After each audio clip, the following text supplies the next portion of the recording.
Allez, on y est presque. Maintenant, il suffit de numéroter mon rapport de stage, ce qui est le plus compliqué parce que Word ne va pas comprendre que vous voulez numéroter, par exemple ici, à la troisième page et commencer à 1.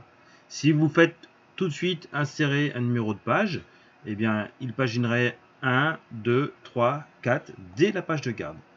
Alors, justement, pour éviter ça, et ensuite mettre mon sommaire vraiment à jour, il faut passer par 6 étapes.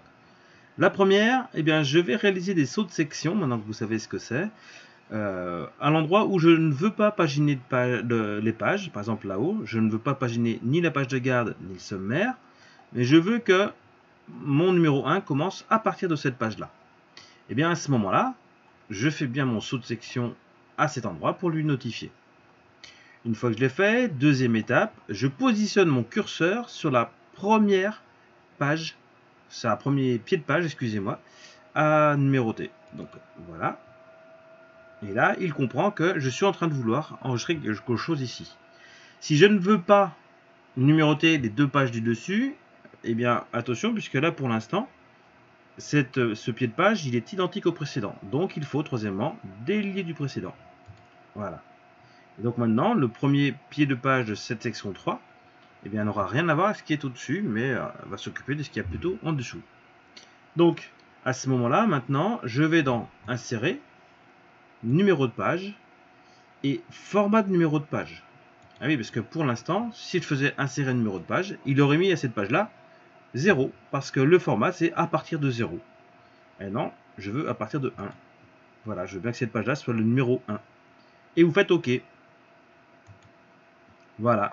Alors, elle n'apparaît toujours pas puisque je ne lui ai pas encore inséré le numéro de page. Ce que je vais faire maintenant, cinquième étape, insérer numéro de page en bas de page. Bon, moi, après, je préfère plutôt le mettre à droite pour qu'il soit plus visible lors de la lecture, mais après, vous choisissez. Et là, à ce moment-là, apparaît le numéro 1 ici. Donc, si je vérifie ce que j'ai fait pour l'instant, je n'ai pas de numéro de page, je n'ai pas de numéro de page. Là, j'ai un 1. Mais là aussi, il ne me met pas encore le petit 2 qui arrive et la suite. Alors pourquoi? C'est que là aussi, il peut faire en fait une différence entre la première page de votre section et les pages suivantes. Mais en fait, pour être au plus simple, il vous suffit de vous mettre à la fin de cette page-là et de lui dire tout simplement, eh bien, je vais faire une section, un saut de section à la page suivante ici. Voilà. Et donc là, il comprend que c'est une section qui suit et il veut commencer à numéroter. Voilà. Sauf que, c'est là un peu la difficulté, eh bien, il n'a pas recommencé, il n'a pas continué à la suite de. Donc, pour ce numéro-là, je vais lui dire, dans Insérer numéro de page et format de numéro de page, de continuer sa numérotation, mais à la suite de la section précédente. Et là, il va dérouler en fonction du numéro que vous aviez au-dessus. Donc là, j'ai bien le 1, j'ai bien le 2. Je contrôle partout. J'ai pas de 3. Alors là, il n'a pas voulu insérer directement, il est un petit peu bizarre. Il suffit à ce moment-là de insérer un numéro de page. Je vais prendre le même, naturellement. Et en principe, c'est reparti. Voilà, 3, 4. Il peut vous faire ça de temps en temps ou repartir du 0, mais là, il ne l'a pas fait.